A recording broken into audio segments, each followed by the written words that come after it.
Hi my dear friends, welcome back to our channel CV job portal. Friends, ఈరోజు అన్నోరా pharma private limited నుంచి మనకి update అయితే రావడం జరిగిందండి. ఎలిజిబిలిటీ ఉన్న ఫ్రెషర్స్ ప్రతి ఒక్కరు కూడా అప్లై చేసుకోవచ్చు. సెలక్షన్ ప్రాసెస్ అయితే ఓన్లీ ఇంటర్వ్యూపై ఆధారపడి ఉంటుంది. ఎటువంటి ఎక్స్పీరియన్స్ లేకపోయినా ఫ్రెషర్స్ ప్రతి ఒక్కరు కూడా ఇంటర్వ్యూకి అయితే అటెండ్ అవ్వండి. సో ఇమీడియట్ జాయినింగ్స్ కూడా ఉంటాయి ఫ్రెండ్స్. ఇంట్రెస్ట్ ఉన్న క్యాండిడేట్స్ అందరూ డైరెక్ట్ వాకిన్ ఇంట్రెస్ట్కి అయితే అటెండ్ అవ్వండి. ఫ్రెండ్స్, టోటల్గా వీడియో లెంత్ 2 to 3 minutes మాత్రమే ఉంటుంది కాబట్టి వీడియోని స్కిప్ చేయకుండా ఎండ్ వరకు చూడండి. అప్పుడే మీకు ఎలాగ అప్లై చేయాలో ఒక ఐడియా అనేది వస్తుంది. ఫ్రెండ్స్, మనకి ఇటువంటి నోటిఫికేషన్లు అన్నీ 1 లేదా 2 రోజుల ముందుగా మాత్రం వస్తున్నాయి. ఈ సంగతి మనందరికీ తెలుసు. నెక్స్ట్ కంప్లీట్ డీటెయిల్స్లోకి వెళ్ళే ముందు అందరికీ చిన్న రిక్వెస్ట్ అండి. ఇదైతే జెన్యూన్ అప్డేట్ కాబట్టి మీరు కనుక మన యూట్యూబ్ ఛానల్ని సబ్స్క్రైబ్ చేసుకుంటే నేను చేసే ప్రతి నోటిఫికేషన్ వెంటనే మీకు చేరుతుంది. ఎలిజిబిలిటీ ఉంటే వెంటనే అప్లై చేసుకోగలుగుతారు.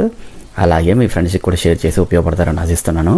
ఫ్రెండ్స్, మనకు ప్రజెంట్ అప్డేట్ గురించి మాట్లాడుకుంటే ఇందులో ప్రొడక్షన్ అండ్ ప్యాకింగ్ డిపార్ట్మెంట్లో ఎక్స్క్లూజివ్గా ఉమెన్ ఆపరేటర్స్ పొజిషన్స్కి రిక్రూట్మెంట్ కొరకు వాకిన్ ఇంటర్వ్యూస్ అయితే కండక్ట్ చేస్తున్నారు. ఈ జాబ్స్కి క్వాలిఫికేషన్ అయితే ఐటీఐ లేదా డిప్లొమా లేదా బీఎస్సీలో 2021, 2022, 2023 పాస్అవుట్స్ అయ్యి ఉండాలండి. జాబ్ లొకేషన్ అయితే హైదరాబాద్లోనే ఉంటుంది. నెక్స్ట్ ఇంటర్వ్యూని చూసుకుంటే survey number 261, plot number 13 and 14, Annaram village, Jinnaram, హైదరాబాద్లో అయితే కండక్ట్ చేస్తున్నారు. ఇంటర్వ్యూస్కి అయితే ఈ మంత్ 14th మార్నింగ్ 10 AM నుండి 3 PM వరకు మీరు అటెండ్ అవ్వచ్చు. అదేవిధంగా ఇంటర్వ్యూకి వెళ్ళే ప్రతి ఒక్కరు కూడా updated resume, passport size photo, education certificates, experience details కాపీస్ని, అలాగే ఆధార్ అండ్ పాన్ కార్డ్ని కూడా తీసుకుని వెళ్ళాలండి. అలాగే ఇంటర్వ్యూ అటెండ్ అయ్యే ప్రతి ఒక్కరికి కూడా ఆల్ ది బెస్ట్. అండ్ మరిన్ని లేటెస్ట్ అప్డేట్స్ కోసం తప్పకుండా సబ్స్క్రైబ్ చేయండి. అండ్ మన ఛానల్లో రీసెంట్గా ఇచ్చిన అప్డేట్స్ కూడా ఒకసారి చెక్ చేయండి. డెఫినెట్లీ మీకు హెల్ప్ అవుతుంది. Thank you friends, thank you very much.